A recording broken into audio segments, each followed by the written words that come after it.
રાજા રઘુવંશી હત્યાકાંડ મુદ્દે એક બાદ એક નવા ખુલાસા થઈ રહ્યા છે। રાજા રઘુવંશીના ભાઈનો સોનમ પર મોટો આરોપ। મંગળદોષના ચક્કરમાં સોનમે રાજાનો જીવ લીધો। મંગળદોષના ચક્કરમાં સોનમે હત્યા કરી હોવાનું વિપિન રઘુવંશીનું કહેવું છે। પોતાનો મંગળદોષ પ્રેમી રાજને ન લાગે તે માટે હત્યા કરી હતી। રાજ તમામ દોષથી સુરક્ષિત રહે તે માટે રાજાનો ભોગ લઈ લીધો। રાજાના ભાઈના દાવા પ્રમાણે સોનમે એટલા માટે રાજા સાથે લગ્ન કર્યા હતા કેમ કે તમામ મંગળ દોષ રાજાને લાગી જાય અને તેની હત્યા કર્યા બાદ એ દોષ દૂર થઈ જાય, જેથી સોનમ જ્યારે રાજ સાથે લગ્ન કરે તો તેના માથે કોઈ મંગળ દોષ રહે જ નહીં, જે રાજ કુશવાહાને નુકસાન કરે।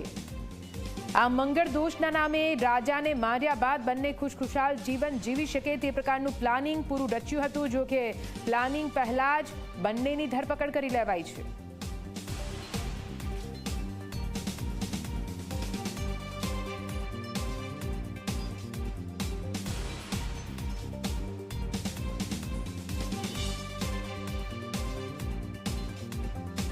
તો આપને જણાવી દે મોટો ખુલાસો સોનમને લઈને થયો છે। સોનમને મંગળ દોષ હતો અને મંગળ દોષના ચક્કરમાં જ સોનમે રાજાનો જીવ લઈ લીધો। મંગળ દોષનું નુકસાન રાજને ન થાય એટલા માટે તેણે રાજાનો ભોગ લઈ લીધો। મંગળ દોષના ચક્કરમાં સોનમે હત્યા કરી હોવાનું રાજા રઘુવંશીના भाईનો મોટો આરોપ છે। पूरे राजा हत्याकांड की जो असली किरदार है, मास्टरमाइंड है, वो सोनम है। इस वक्त राजा रघुवंशी के आवास के बाहर मैं मौजूद हूँ और यहाँ पर मातम पसरा हुआ है। कुछ देर में मैं जो राजा के बड़े भाई हैं उनसे बातचीत करने की कोशिश करूँगा, सचिन रघुवंशी, और उनसे जानूंगा कि जो पंडित हैं उनकी जो भविष्यवाणी या कुंडली को लेकर जो कहा गया है वो कितना सटीक है। जानकारी तो ये भी निकल कर सामने आ रही कि सोनम मांगलिक थी और मांगलिक वाला दोष मिटाने के लिए उसने ये पूरा खेल रचा है। और सचिन रघुवंशी, जिनसे हमने कल भी बातचीत की थी, जो बड़े भाई हैं राजा के, वो इस वक्त मेरे साथ मौजूद हैं। ये बताइए सचिन भाई कि क्या सोनम मांगलिक थी? ये पंडित ज्योतिष ने बताया है। सोनम मांगलिक थी, राजा मांगलिक था, दोनों मांगलिक थे।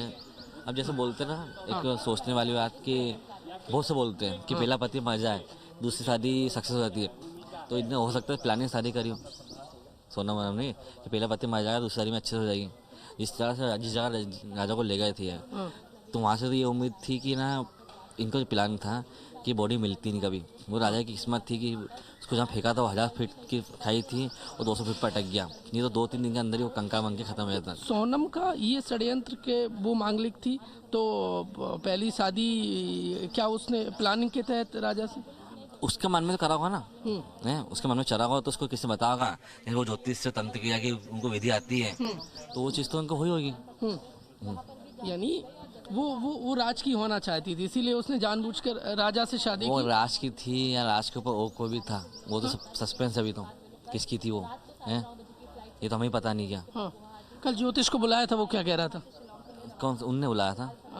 आपकी ज्योतिष से बातचीत हुई है? नहीं, हमारा तो पूजा करने आते वो, हमारे से बातचीत नहीं। उनसे बातचीत हुई थी दोनों की? सोनम और राजा की कुंडली दिखवाई आपने आप? और मम्मी को पता होगा।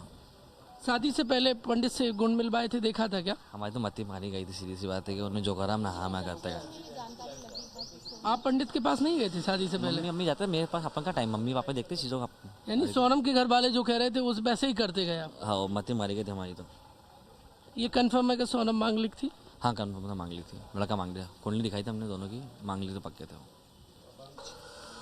सचिन रघुवंशी राजा के बड़े भाई कह रहे हैं कि सोनम मांगलिक थी और वो राज की होना चाहती थी, राज संभवतः मांगलिक नहीं था और इसीलिए ये कहा जाता है कि मांगलिक यदि किसी लड़के से शादी करती है तो वो उसकी मौत हो जाती है और इसीलिए उसने जानबूझकर राजा रघुवंशी से शादी की ताकि वो रास्ते से हट जाए और फिर वो राज की हो जाए।